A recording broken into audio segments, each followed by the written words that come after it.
मोदी जी की सरकार उन जवानों के साथ, उन अधिकारियों के साथ जो अपने प्राणों की आहुति देकर देश की रक्षा करते हैं, उनके साथ अन्याय करने जा रही है, घोर पाप करने जा रही है। बीजू पटनायक जी ने एक पायलट के तौर पर सीमा पे पहुंचाया था, आप उनको सीआईए का एजेंट कहते हैं। शर्म आती है आपके ऊपर। एक फिल्म आई थी बॉर्डर, उस फिल्म का गाना था संदेशे आते हैं हमें तड़पाते हैं, जो चिट्ठी आती है तो पूछे जाती है कि घर कब आओगे।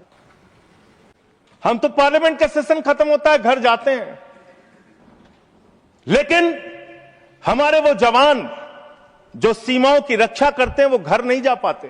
शहादत दी और 2019 में 40 सीआरपीएफ के जवानों ने अपनी शहादत दी। पूरे देश में उनके नाम पे आपने वोट मांगा, लेकिन उनको शहीद का दर्जा आज तक नहीं दिया। महोदय, आज पूरा देश इस संसद को देख रहा होगा।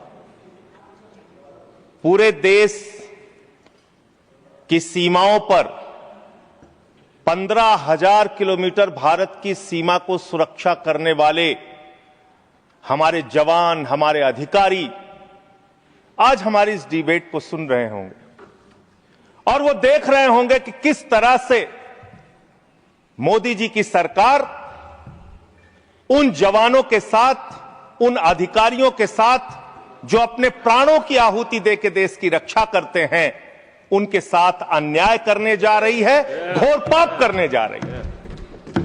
इसलिए महोदय, मैं इस बिल के विरोध में अपनी बात कहने के लिए खड़ा हुआ हूं।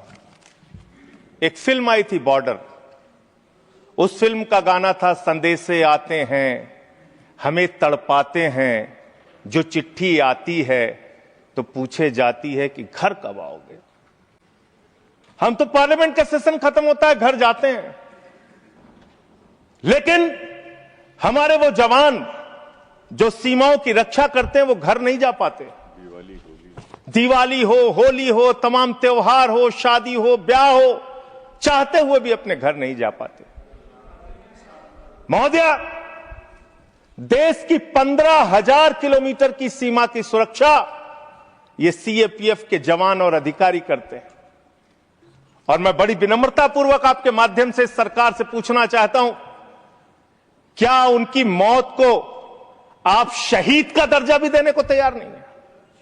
शर्म नहीं आती आपको? आप हमारे जवान जो शहीद होते हैं सीएपीएफ के, बीएसएफ के, एसएसबी के, सीआईएसएफ के, सीआरपीएफ के, आईटीबीपी के, उनको शहीद का दर्जा भी नहीं देते।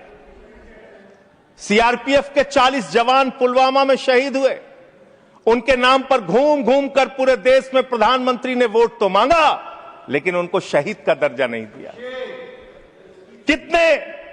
कितना बड़ा गुनाह आप उनके साथ कर रहे हैं। महोदय, मैं आपको बताना चाहता हूं कि पिछले 50 वर्षों में एक दो नहीं, तमाम कमेटियों ने सीएपीएफ के अधिकारियों के पक्ष में रिपोर्ट दिया, रिकमेंडेशंस दिया, सरकार से अनुरोध किया कि उनको उनका अधिकार मिलना चाहिए। और यह अधिकार क्या है महोदय?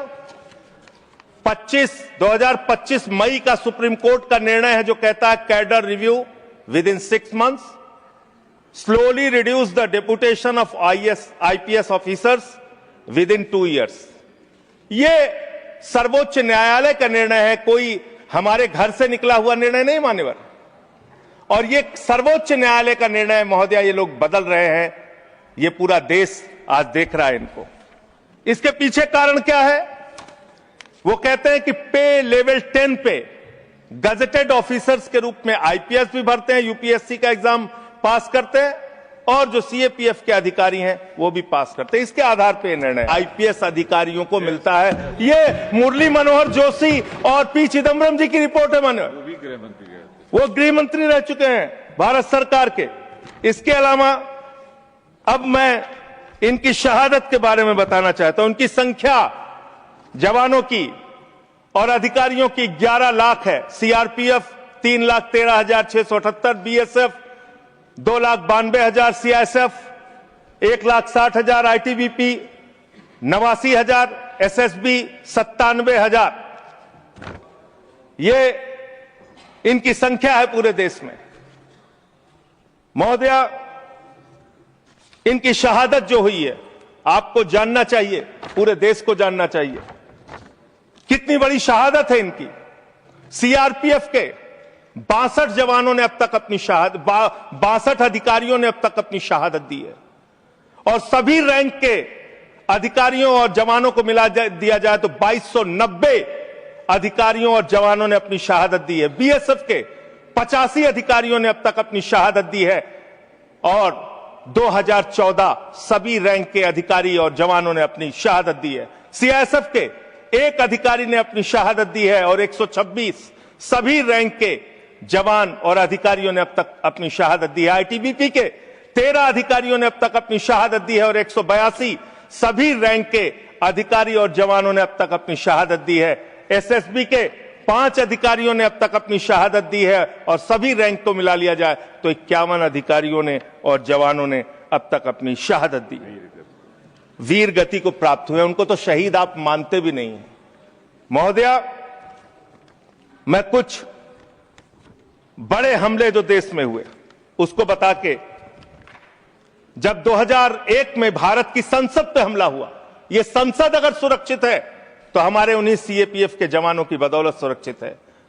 9 जवानों ने अपनी शहादत दी। मुंबई अटैक में 160 जवान और लोग अपनी शहादत दी। कश्मीर में 2014 में 20 जवानों ने अपनी शहादत दी। 2014 में वेस्ट बंगाल के एक्सप्लोजन में 2 जवानों ने अपनी शहादत दी। 2015 में 10 पुलिस फोर्स के लोगों ने अपनी शहादत दी। पठानकोट में 7 जवानों ने अपनी शहादत दी। 2016 में उड़ी अटैक में 19 जवानों ने अपनी शहादत दी। अमरनाथ के अटैक पे 7 जवानों ने अपनी शहादत दी। सुकमा अटैक में 9 सीआरपीएफ के जवानों ने अपनी शहादत दी, और 2019 में 40 सीआरपीएफ के जवानों ने अपनी शहादत दी। पूरे देश में उनके नाम पे आपने वोट मांगा, लेकिन उनको शहीद का दर्जा आज तक नहीं दिया। महोदया, कब से इनका मामला चल रहा है और कितना खेल आपने किया इनके साथ? आप देखिए, 2010 में सीआरपीएफ के एक असिस्टेंट कमांडेंट की भर्ती होती है, 15 साल में कोई प्रमोशन नहीं। बीएसएफ के एक जवान की असिस्टेंट कमांडेंट की भर्ती होती है, 13 साल में कोई प्रमोशन नहीं। और एक आईपीएस अधिकारी की 2012 में भर्ती होती है, 13 साल में 4 प्रमोशन उसको मिलते हैं। हम आईपीएस के प्रमोशन के खिलाफ नहीं है, लेकिन सीएपीएफ के अधिकारियों को प्रमोशन क्यों नहीं, ये तो कम से कम आपको बताना पड़ेगा। इसी प्रकार से डिप्टी कमांडेंट पे 18 साल में 1 प्रमोशन बीएसएफ सीआरपीएफ को, और 20 साल में 1 प्रमोशन बीएसएफ को, और आईपीएस अधिकारी को आईजी रैंक पे 19 साल में 5 प्रमोशन मिलकर आईजी वो बन जाते हैं। इसी प्रकार से 2003 में सेकंड इन कमांडेंट पे पहुंचता है एक सीआरपीएफ का अधिकारी, और बीएसएफ 1997 में सेकंड इन कमांडेंट बनते हैं, 1997 बैच के अधिकारी, और एडिशनल डायरेक्टर जनरल 1998 का आईपीएस बन जाता है। अब इनकी दशा क्या है मान्यवर? जो आपने इनके साथ किया, कैसे कैसे किया, यही अंतिम बात कह के अपनी बात समाप्त करूंगा। कब से ये लोग कानूनी लड़ाई लड़ रहे हैं? 2012 में इन्होंने हाई कोर्ट दिल्ली में एक रिट पिटीशन दाखिल किया। फिर 2015 में इनको दिल्ली हाई कोर्ट से इनके पक्ष में आदेश आया। 16 में फिर आप इनके खिलाफ चले गए। फिर फरवरी में सुप्रीम कोर्ट ने आपके आदेश, आपकी एसएलपी को रिजेक्ट किया। फिर 2 अप्रैल 2019 में फिर इनके पक्ष में आदेश आया। फिर 3 जुलाई 2019 को, सबसे महत्वपूर्ण यह है महोदया, 3 जुलाई 2019 को, मेरे ख्याल से 2 कैबिनेट मंत्री तो हैं, वो जरूर रहे होंगे उस कैबिनेट में, कैबिनेट ने पास किया महोदया, इसी सरकार के कैबिनेट में। क्या लिखा है इसमें? This would result in grant of NFFU to eligible Group A executive cadre officers of CAPF. The decision would also benefit Group A executive cadre officers of CAPF for availing the benefit of NFSG at an enhanced rate of 30% as per guidelines। ये आपके cabinet का आदेश है। Cabinet का आदेश आप खुद ही पलट रहे हैं। जो 2019 जुलाई में आपने इन अधिकारियों के पक्ष में एक निर्णय लिया, उसको आप खुद से पलट रहे हैं। महोदया, मैं आपके माध्यम से इस सरकार से कहना चाहता हूं, इन जवानों के साथ, इनके अधिकारियों के साथ ये अन्याय मत कीजिए। ये देश आपको माफ नहीं करेगा। ये भारत की सुरक्षा करते हैं, सीमाओं की सुरक्षा करते हैं, संसद की सुरक्षा करते हैं, एयरपोर्ट की सुरक्षा करते हैं।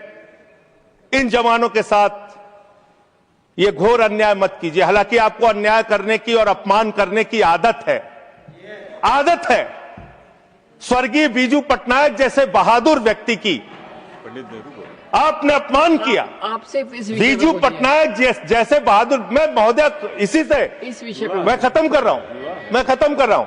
1948 में पंजाब रेजिमेंट को युद्ध के वक्त बीजू पटनायक जी ने एक पायलट के तौर पर सीमा पे पहुंचाया था। आप उनको CIA का एजेंट कहते हैं। शर्म आती है आपके ऊपर। ये आप कर रहे हैं।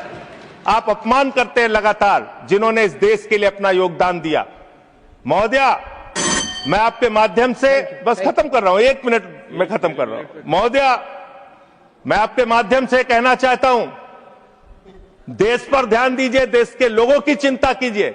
आज जब मैं आ रहा था तो यहां पे पता चला, आप तो कहते हैं ये देश नहीं झुकने दूंगा, ये देश नहीं झुकने दूंगा।